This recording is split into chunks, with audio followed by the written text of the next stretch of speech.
نیکی کی برکت نسلوں تک باقی رہتی ہے. نیکی اگر ہم جو رات دن محنت کر کے دولت کماتے ہیں صرف اسی لیے کماتے، میں کہتا ہوں 90% لوگ جو دولت کماتے ہیں رات دن دوڑ دھوپ کر کے دولت جماتے ہیں، خود چپل نہیں خریدتے، پھٹی ہوئی چپل پہ گزارا کرتے ہیں، خود کپڑے جلدی نہیں سلاتے، جونے پرانے کپڑوں پہ گزارا کرتے ہیں. ایک ہی لالچ ہے، میرے بچوں کا مستقبل اچھا رہے، میرے بچے سکون سے رہے، دولت جمع کرو، میرے بچوں کی زندگی عیش اور آرام میں گزرے. میں کہتا ہوں بچہ پیدا بھی نہیں ہوتا، انسان بچوں کے آرام کی فکر کرتا ہے. آپ سے کہنا چاہتا ہوں دولت جتنی بھی جمع کر لو، کوئی ضروری نہیں کہ آپ کے بچے سکون سے رہیں، لیکن اگر آپ نیکی کرو گے تو نیکی کی برکت آپ کی اولاد کو ملتی رہے. بلکہ اگر 10 پشتیں بھی گزر جاتی ہے تو نیکی کی برکت مل کے رہتی ہے. 10 پشتوں تک نیکی کی برکت رہتی، 11 پشتوں تک نیکی کی برکت رہتی ہے، 17 پشتوں تک نیکی کی برکت رہتی ہے. بلکہ آپ کو بتاؤں پوری دنیا میں سب سے زیادہ اگر ولی پیدا ہوتے ہیں تو خاندان سادات میں پیدا ہوتے ہیں. اس کی وجہ کیا ہے؟ سیدہ فاطمہ نے اتنا تقوی اختیار کیا کہ قیامت تک ان کے تقوی کی برکت ان کی اولاد کو مل رہی. یہ نیکی کی برکت. بلکہ قرآن مقدس میں ایک واقعہ آیا ہے کہ حضرت موسیٰ خضر علیہ السلام کا واقعہ بڑا مشہور ہے کہ جب دونوں ایک شہر میں پہنچے تو وہاں دیوار گر رہی تھی، اور گرتی ہوئی دیوار کو دونوں نے مل کے تعمیر کیا. حضرت خضر علیہ السلام نے اس کا پیسہ نہیں لیا، اجرت نہیں لی. تو موسیٰ علیہ السلام نے کہا کہ آپ نے اجرت نہیں لی ان سے، حالانکہ یہ شہر والے تو جفاکار ہیں. تو فرمایا کہ ان کا باپ جو تھا وہ نیک تھا.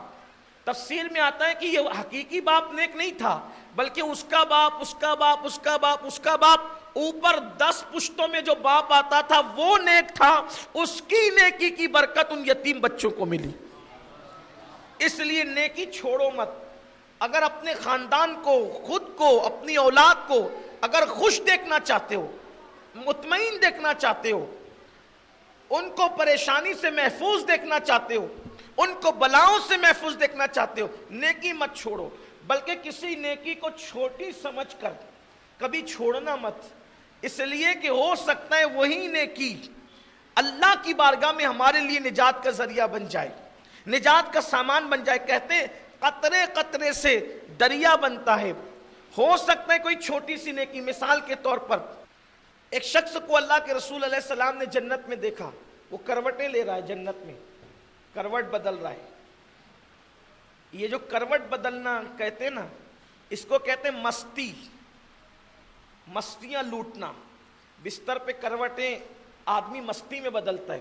یعنی وہ جنت میں اتنا مست تھا کہ وہ جنت میں کروٹیں بدل رہا تھا. ہم لوگ بھی دعا کرتے ہیں نا کہ اللہ کروٹ کروٹ جنت نصیب فرمائے، کروٹ کروٹ رحمتیں نصیب فرمائے، کروٹ کروٹ بہاریں.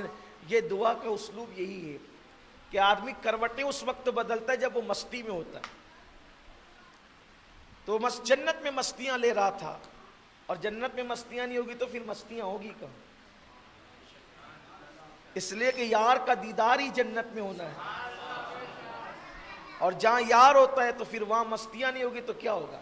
جب آنکھیں مست مست ہوگی تو مستیاں بھی تو ہوگی.